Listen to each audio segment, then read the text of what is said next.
हिंदू शास्त्रों के अनुसार अब तक 3 युग सतयुग, त्रेता युग और द्वापर युग बीत चुके हैं और जो चल रहा है वह कलयुग है। पुराणों के अनुसार कलयुग के साथ ही दुनिया समाप्त हो जाएगी। कलयुग में धरती पर अन्य युगों से ज्यादा अधर्म और पाप बढ़ता जाएगा। शास्त्रों में बताया गया है कि भविष्य में धरती पर कलयुग इससे भी ज्यादा भयंकर होगा। विष्णु जी के अनुसार कलयुग ग्रंथों में कलयुग से जुड़े एक कथा का वर्णन किया गया है, जिसके अनुसार एक दिन किसी ने भगवान विष्णु से पूछा कि प्रभु, अभी द्वापर युग चल रहा है और कालखंड के चक्र के अनुसार इसके बाद कलयुग आने वाला है, लेकिन मनुष्य उस नए युग को पहचानेंगे कैसे? तब विष्णु जी ने कहा, जब दुनिया में पाप बढ़ जाएगा तब समझ लेना कि कलयुग शुरू हो चुका है। कलयुग की शुरुआत स्त्री के केशों से होगी। अभी जिन केशों को स्त्री का आभूषण माना जाता है, उन्हीं केशों को कलयुग की स्त्रियां कटवाना शुरू कर देगी।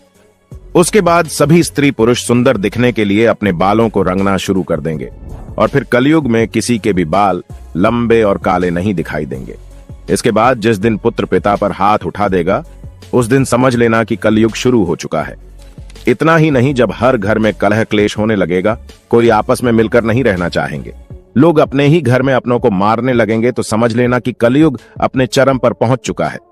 कलयुग के अंत में मनुष्य की आयु महज 12 वर्ष रह जाएगी। इस दौरान लोगों में द्वेष और दुर्भावना बढ़ेगी। कलयुग की उम्र जैसे जैसे बढ़ती जाएगी, वैसे वैसे नदियां सूखती जाएंगी। बेईमानी और अन्याय से धन कमाने वाले लोगों में बढ़ोतरी होगी। धन के लोभ में मनुष्य किसी की हत्या करने में भी संकोच नहीं करेगा। उसके बाद शिव और ब्रह्मा एक हो जाएंगे और फिर जब कलयुग हम सब पर हावी हो जाएगा, मनुष्य पूजा पाठ, व्रत उपवास और सभी धार्मिक काम करना बंद कर देंगे। गाय दूध देना बंद कर देगी। मानवता नष्ट हो जाएगी। लद्दिकियां बिल्कुल भी सुरक्षित नहीं रहेंगी। उनका अपने ही घर में शोषण होगा। अपने ही घर के लोग उनके साथ व्यभिचार करेंगे। बाप बेटी भाई बहन कोई रिश्ते नहीं रह जाएंगे। एक भाई दूसरे भाई का ही शत्रु हो जाएगा। शादी जैसा पवित्र रिश्ता अपवित्र हो जाएगा। किसी की भी शादीशुदा जिंदगी ठीक से नहीं चलेगी। पति पत्नी एक दूसरे से बेवफाई करेंगे। कलयुग में समाज हिंसक हो जाएगा। जो लोग बलवान होंगे उनका ही राज चलेगा। दोस्तों, जैसा कि हम सब जानते हैं, अभी कालखंड का चौथा युग यानी कल युग चल रहा है, जिसे हिंदू शास्त्रों में सबसे श्रापित युग बताया गया है। ऐसा माना जाता है कि कलयुग जैसे जैसे अपने चरम पर पहुंचेगा, वैसे वैसे धरती से धर्म का नाश होने लगेगा और कलयुग के अंत में भगवान विष्णु कल की अवतार लेकर पूर्ण धरती लोक पर धर्म की स्थापना करेंगे।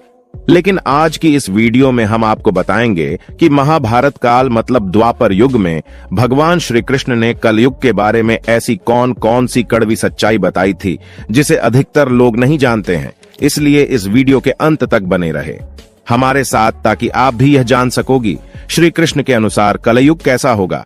अगर देखा जाए तो महाभारत सिर्फ हिंदुओं का धर्म ग्रंथ नहीं है, बल्कि इस ग्रंथ के अनुसरण से सारी मानव जाति को जीवन का संपूर्ण ज्ञान मिल सकता है।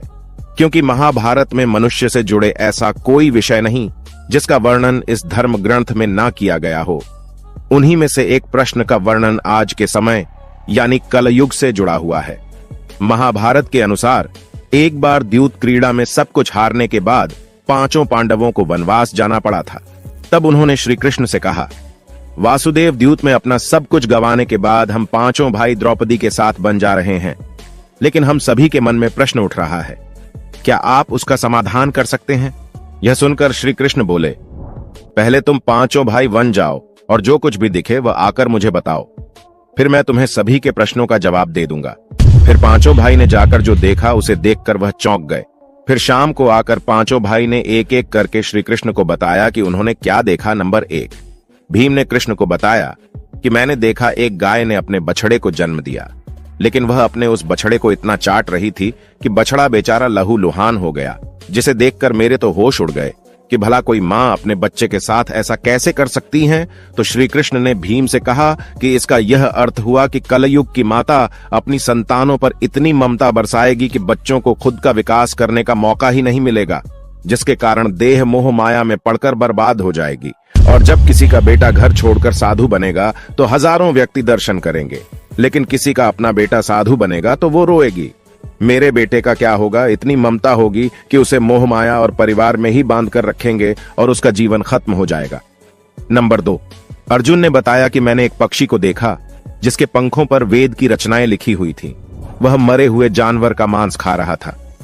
यह सुनकर श्री कृष्ण अर्जुन से बोले, इसका यह मतलब हुआ कि कलयुग में ऐसे लोग होंगे जो बड़े ज्ञानी कहलाएंगे, लेकिन उनके आचरण राक्षसी होंगे, और कलयुग के मनुष्य धन और संपत्ति के लोभी होंगे। उनके पास कितना ही ज्ञान क्यों ना हो, और कलयुग में हर जाति धर्म के प्रमुख पद पर बैठे लोग विचार करेंगे कि कब इसको इस पद से हटे और हम उस पर बैठ जाए, और बहुत कम लोग ही महापुरुष और संत होंगे। नंबर 3, युधिष्ठिर ने श्री कृष्ण को बताया, तब मैंने देखा कि एक हाथी के 2 सूंड है, और यह देखकर मैं तो हैरान रह गया। तब श्री कृष्ण ने युधिष्ठिर से कहा कि कलयुग में ऐसे लोगों का राज होगा जो बोलेंगे कुछ और करेंगे, कुछ और अपनी प्रजा का शोषण करेंगे। मतलब यह कि कलयुग में शासकों के लिए आम लोगों का कोई महत्व नहीं होगा, वह तो बस राज करने के लिए शासक होंगे। नंबर 4, उसके बाद सहदेव ने बताया कि मैंने वन में देखा कि एक जगह 6 से 7 कुएं हैं और आसपास के कुएं में पानी है, लेकिन बीच वाला कुआं काफी गहरा है, फिर भी उसमें पानी नहीं है। यह देखकर मुझे बड़ा अजीब लगा कि ऐसा कैसे हो सकता है। यह जानकर भगवान श्री कृष्ण सहदेव से बोले, इसका यह अर्थ हुआ कि कलयुग में पैसे वाले लोग अपने बेटे बेटी की शादी में या आलीशान घर बनाने में लाखों करोड़ों रुपए खर्च कर देंगे, लेकिन उसके पड़ोस में या उसका कोई भूख से मर रहा होगा तो वह उसकी कोई मदद नहीं करेंगे। और कलयुग में मनुष्य मांस, मदिरा, भक्षण, सुंदरता और व्यसन में पैसे उड़ा देंगे, लेकिन किसी के 2 आंसू पूंछने में उन्हें कोई रुचि नहीं होगी। नंबर 5, फिर नकुल ने श्री कृष्ण से कहा, मैंने देखा कि एक पहाड़ के ऊपर से बड़ा सा पत्थर लुढ़क कर सभी बड़े बड़े पेड़ों को नीचे गिरा देता है, फिर अंत में एक छोटे से पौधे से टकराने से वह रुक गया। यह देखकर श्री कृष्ण नकुल से बोले, इसका यह तात्पर्य है कि कलयुग में मनुष्य के अमर नीचे गिर जाएगा या मनुष्य का जीवन पतित हो जाएगा, और ऐसे में मनुष्य का जीवन धन की शीला से नहीं रुकेगा, ना ही सत्ता के वृक्षों से रुकेगा, लेकिन हरि नाम और हरि कीर्तन के एक छोटे से पौधे से मनुष्य का जीवन पतित होने से रुक जाएगा। इसी के साथ दोस्तों आपको बता दे कि जब आतंक अपनी चरम सीमा पर होगा तो भगवान विष्णु कल के अवतार लेंगे और पृथ्वी से समस्त अधर्मियों का नाश कर देंगे।